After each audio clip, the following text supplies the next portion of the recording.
Yeah, good morning students. Today we will have to discuss about the second part of the human digestive system. We have discussed in first part structure of the alimentary canal, parts of the alimentary canal and the glands, their location and their secretion.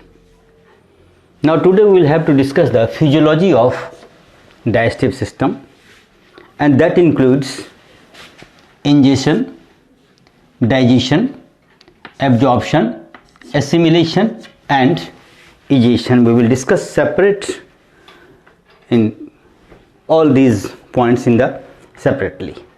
Now firstly, ingestion. It is very simple thing that the intake of the food through mouth into the oral cavity or the buccal cavity. It is very simple in human being. Hands are used for this one. They take their food, and this type of individual who take food through it, that is called holozoic individual. Holozoic. So human being is also a holozoic individual. Now the main part of this particular physiology of digestion is the digestion. Digestion.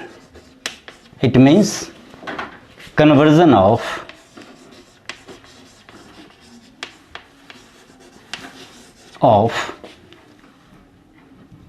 complex non-diffusible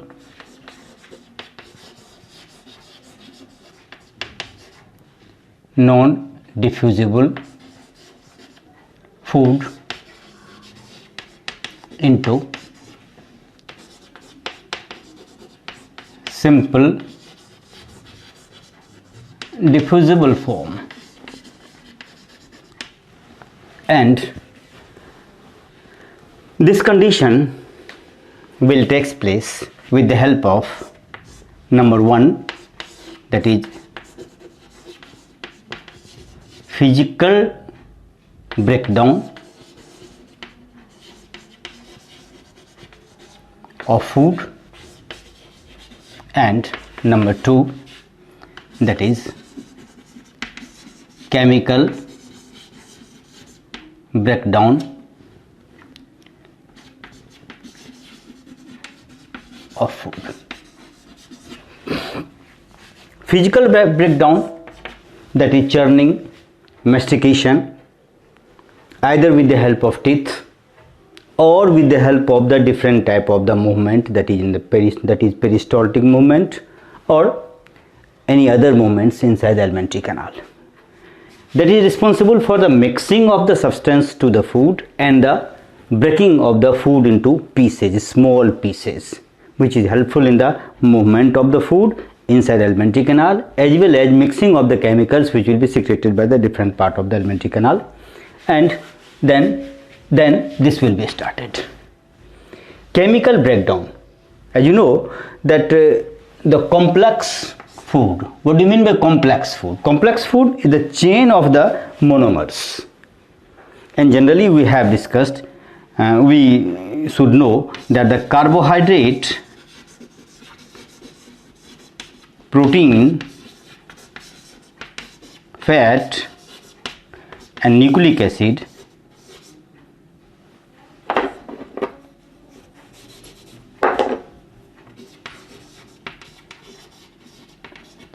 these are mainly considered as food. All are polymers. Carbohydrate made up of monomers, that is mainly sugar, glucose. Protein, that is the polymers mainly made up of amino acids. Fat, that is also made up of the fatty acids and glycerol. And nucleic acids are also a chain of nucleotides. So it is very much essential these all monomers are joined together by the certain bond, and the breaking of that bond is called chemical digestion or the chemical breakdown of food.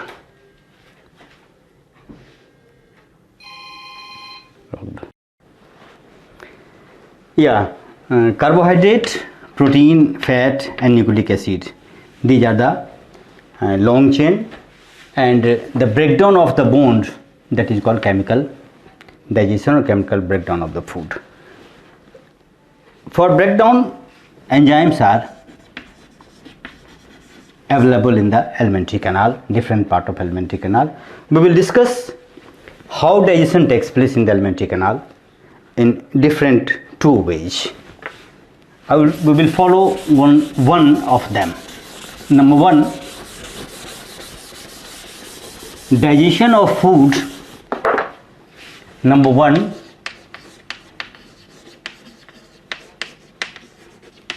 digestion of food in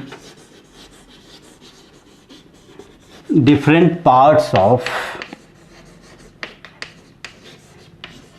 alimentary canal. And number two,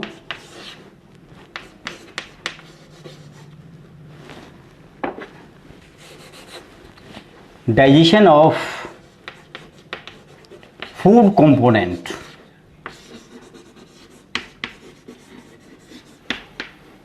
like carbohydrate, protein, fat and nucleic acid. We will follow these things, that how carbohydrate digestion takes place in different part of alimentary canal, how protein digestion takes place in different part of alimentary canal, and how fat digestion and nucleic acid digestion takes place in the different part of alimentary canal. Now firstly,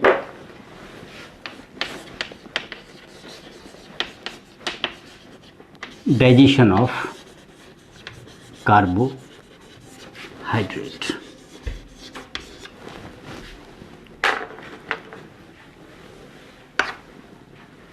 The digestion of carbohydrate will be started in firstly from buccal cavity.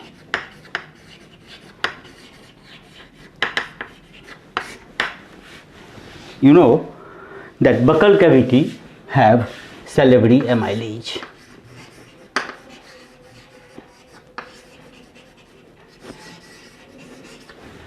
Whenever food will be ingested, our teeth, tongue and other parts start chewing, churning, and the salivary amylase will be secreted from the salivary gland, and they start to digest, where the carbohydrate, the starch is the main component of the food.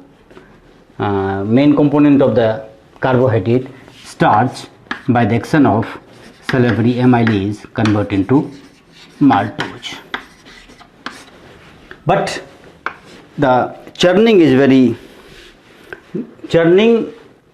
not so proper, where the starch will convert into maltose. So the most of the starch without converted into a maltose will go inside the stomach.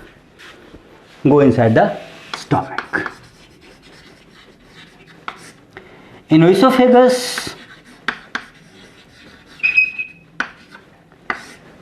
digestion do not take place because there is no hydrolytic enzyme is present inside it. Whenever the food reach into the stomach, HCl will be secreted from the oxyntic cell,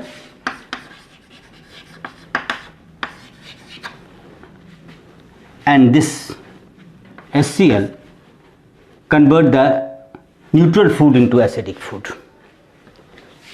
Now acidic food in form of bolus, partially digested food, the digestion will take place in the carbohydrate, in the buccal cavity. Now this salivary amylase is functional in the neutral medium or the slightly alkaline medium, and the food will be converted into acidic medium, so the action of the salivary amylase is stopped inside the stomach, and there is no any carbohydrate digestive enzyme is present in the buccal cavity. So in stomach, so there is no any carbohydrate digestion takes place in the stomach. Now food move into the small intestine.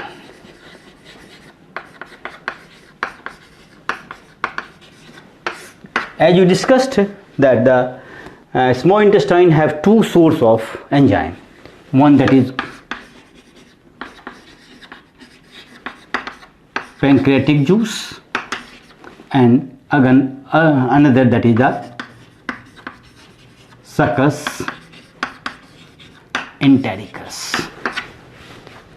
Both contain carbohydrate digestive enzymes, and one which is present in the pancreas is called pancreatic amylase,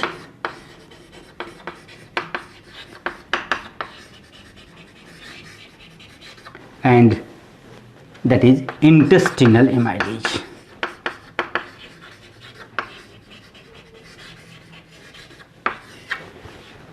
Both are responsible to convert starch into maltose. Maltose.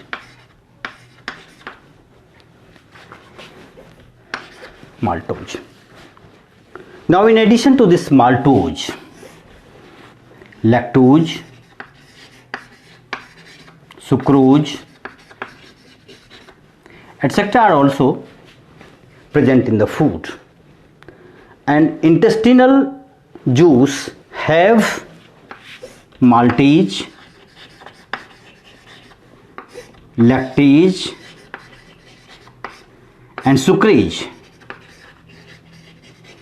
convert into glucose. In this way, the all carbohydrate contents of the food will be digested at the end point of the alimentary canal, end point of the small intestine, where pancreatic juice and the succus entericus, that intestinal juice, carbohydrate digestive enzyme act upon this. Now the second part, digestion of protein. Digestion of protein. But before starting the protein digestion, we will have to study that what is the name of the bond which break during this particular action of the carbohydrate digestive enzyme, that is either 1,4 glycosidic linkage or 1,6 glycosidic linkage. These are the two bonds. They are responsible for the formation of chain of glucose or the monomers to form the polysaccharide.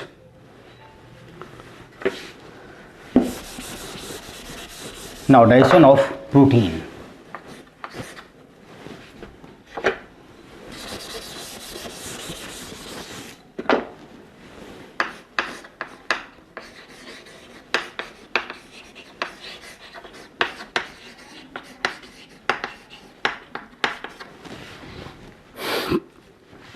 Now before discussing this particular digestion of protein, lactose intolerance. This term is very much common and very much implemented in the human being, because we have observed that most of the mammals taking milk in juvenile phase when they are, or mainly in the form of the mother milk.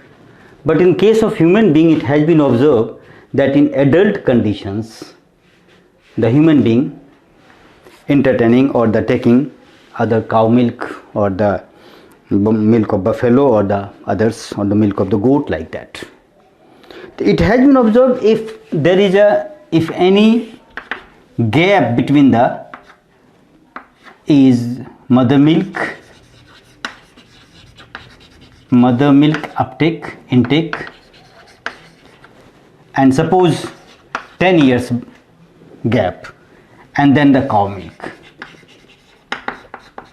Then it has been observed that this type of lactose intolerance is possible. In this condition, the lactase secretion will be either stopped or retarded, and due to that the lactose will not be digested, and in this case what happens, the fermentation of the lactose take place inside the alimentary canal and the person become ill or they will suffer from any problems. Second term is the coprophagus.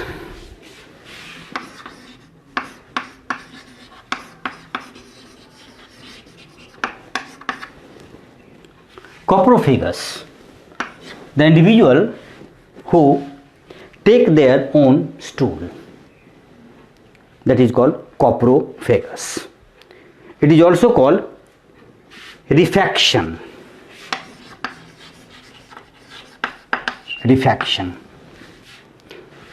And it has been observed that the rabbit are the coprophagus. Rabbit is the coprophagus. They take grass in the daytime and take their stool in the night time.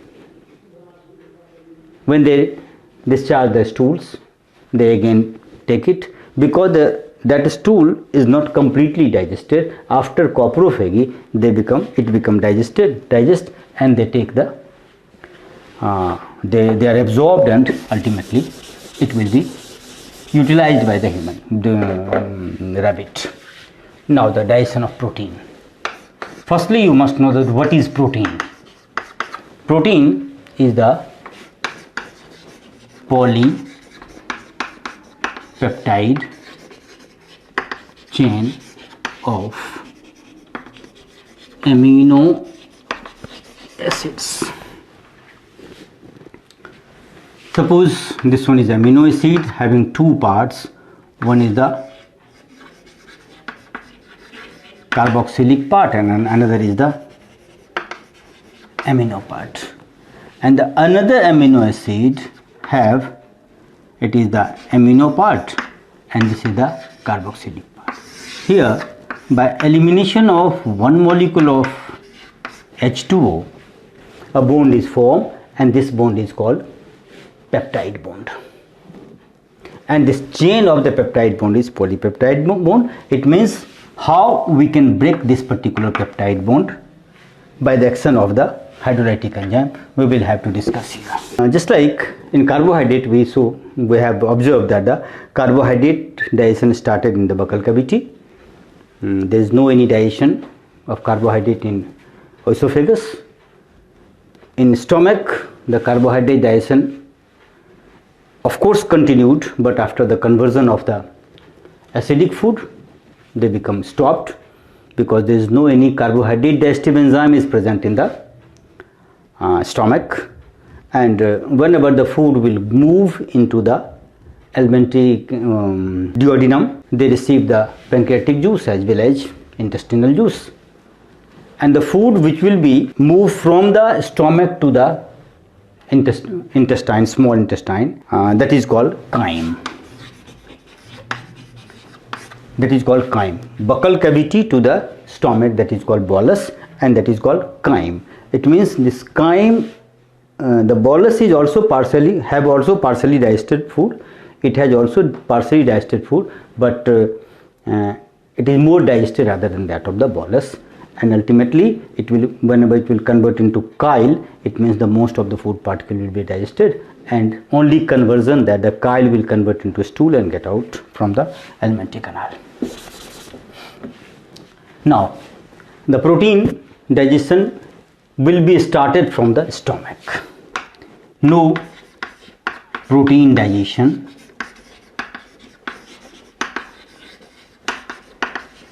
in either buccal cavity or in stomach. But buccal cavity or in esophagus, but it will be started from stomach. What happens in stomach we will discuss. Now whenever the food reach in the stomach, the food become acidic due to presence of the HCl, and that HCl is released from the oxygenatic cell, and the peptic cell also called chief cell will secrete pepsinogen, and this pepsinogen is catalyzed by HCl or autocatalyzed to pepsin. The pepsinogen into pepsin. Now it is a functional in this case. Just you know that the protein is a long chain of polypeptides.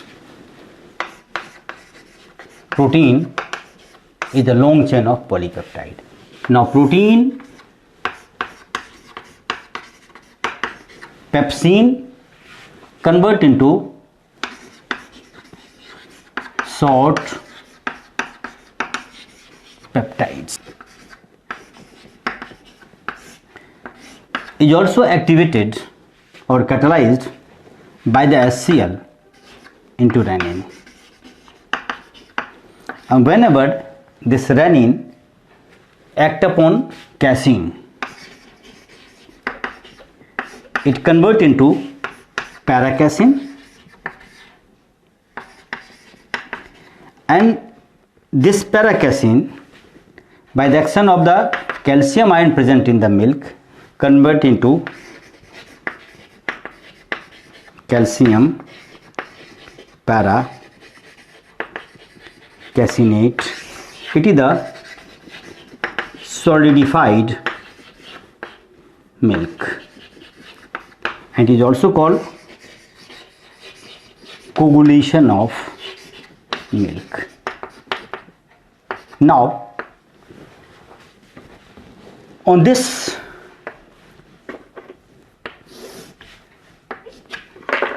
calcium paracaseinate, pepsin act and convert into protease. This is the first part of the protein digestion take place inside the stomach. Now further digestion will not take place inside it. Now the food move into the small intestine in the form of a small bolus structure, small globular structures, very much small bolus structure, and there they mix with the bile juice, pancreatic juice, and succus entericus.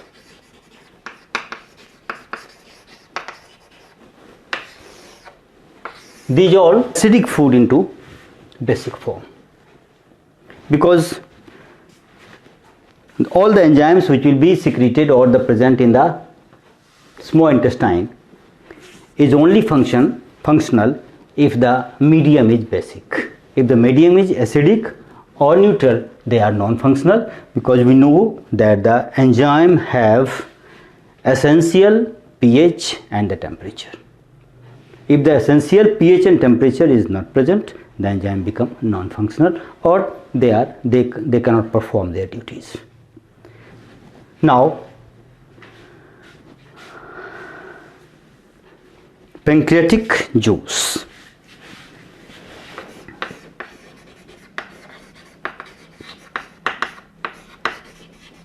have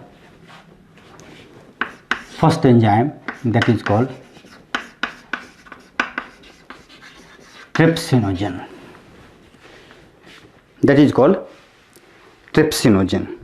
Secondly, that is chymotrypsinogen.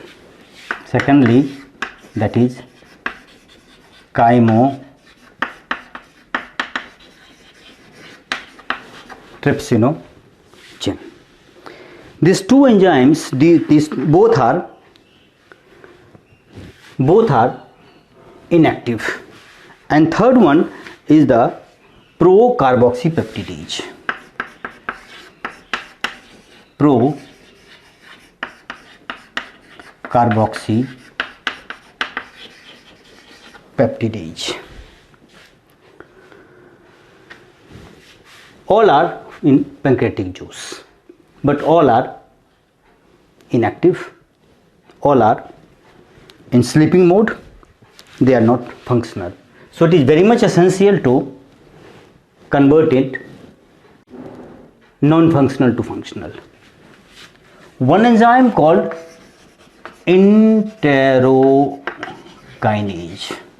It has been observed that this enterokinase is non-hydrolytic, but without presence of this enterokinase, all are non-functional. So if it is non-hydrolytic, they will not directly responsible for the conversion of the protein into amino acid, but it is very much essential that whenever this enterokinase act upon the trypsinogen, it will convert into trypsin. And now trypsin is responsible to activate it as well as activate it. So it is hydrolytic enzyme also and functions as the catalyzer also. So this is essential, enterokinase act upon it. The trypsin and chymotrypsin both are working like that of the pepsin. What happens? The protein, trypsin and chymotrypsin convert the proteases or short peptides.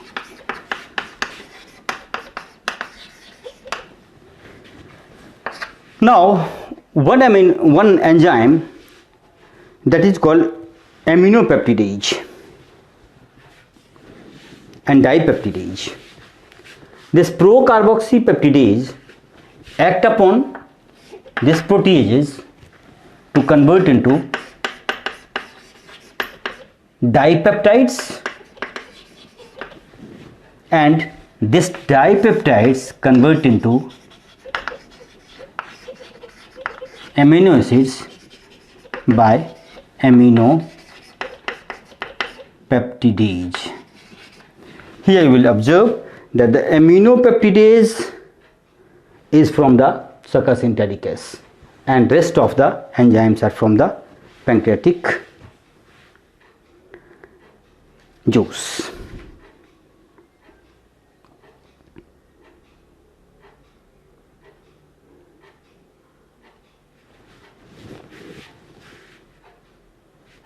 And this is the whole about the digestion of protein. Now come to the digestion of lipid.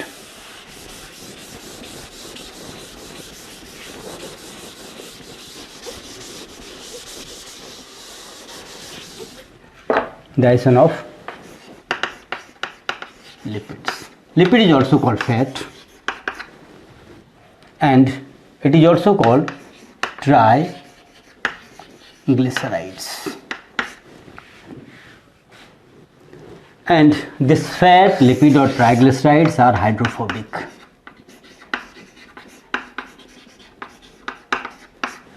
And we just discussed that the enzymes are released from the alimentary canal is hydrophilic. It is hydrophobic. So the hydrophilic enzymes do not act upon it. So firstly, it is very much essential the salts of the liver, that is sodium glycolate, sodium taurocolate and sodium bicarbonates act upon this particular fat and it become emulsified. it become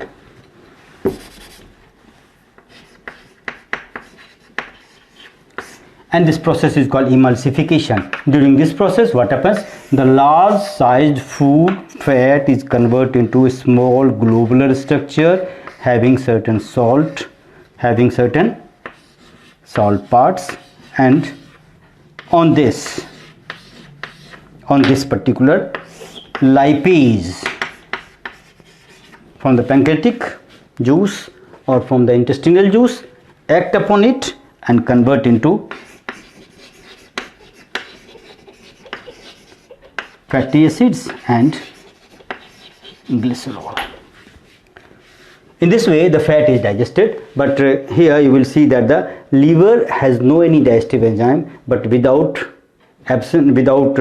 presence of the bile juice in form of bile salt, the digestion of the fat is not possible. So it is very much essential component of the alimentary bile juice. Now digestion of nucleic acid. Here nucleic acid, you know that the nucleic acid is the nucleotides enzyme, and nucleotide is made up of nucleoside plus phosphate, and nucleoside is made up of nitrogenous base plus ribose sugar.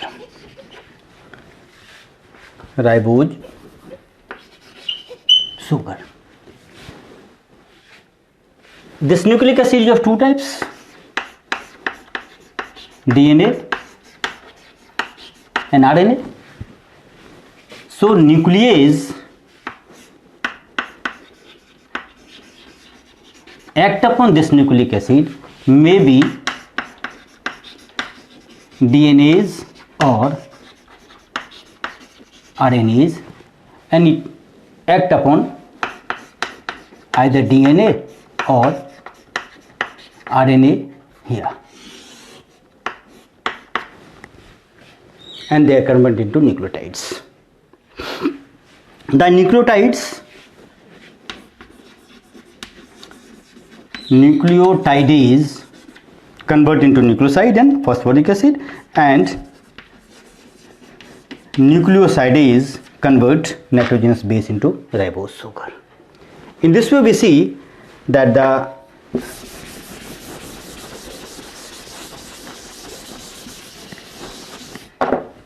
complex carbohydrate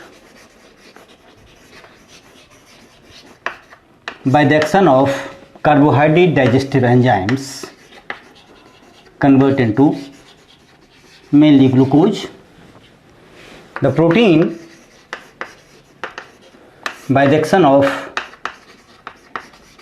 protease, because the several enzymes are involved in the conversion of the protein into amino acids, so combinedly we say at protease, just like in enterokinase, just like in trypsin, just like chymotrypsin, and there is a lot into amino acids. And the fat by the lipase convert into fatty acids and glycerol, and nucleic acid convert into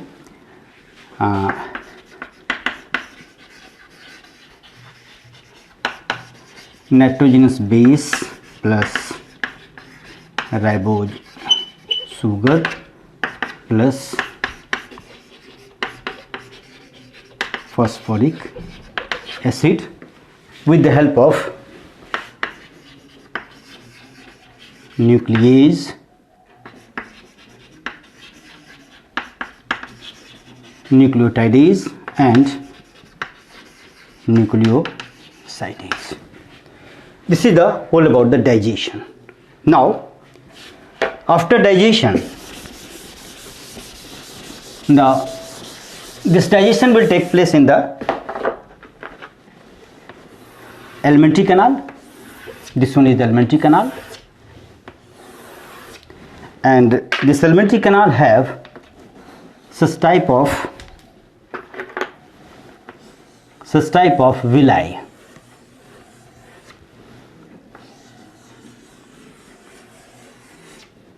Such type of villi which is very much vascular. Now what happens, just we have discussed previously that digestion is a conversion of the complex non-diffusible into diffusible form. So here small food particles, food which is in diffusible form, will start to move from this to, suppose this one is the blood capillary, this one is the blood capillary, to the blood capillary, and through blood capillary it will move to the cell. So lumen, it is called lumen. The food from lumen to villi to blood to cell. Up to the cell it is called absorption. It means the movement of the digested food that is diffusible in nature from lumen to the cell. Lumen to the cell. Inside cell what happens, this particular small food convert into usable form, and this is called assimilation, and they are responsible for the formation of the cytoplasm inside the cell and others, and ultimately that food will be converted into energy with the help of mitochondria. In this way, during digestion, the ingestion, digestion, absorption, assimilation, and that digested food become respire to produce ATP. This is all about the digestive system in human being.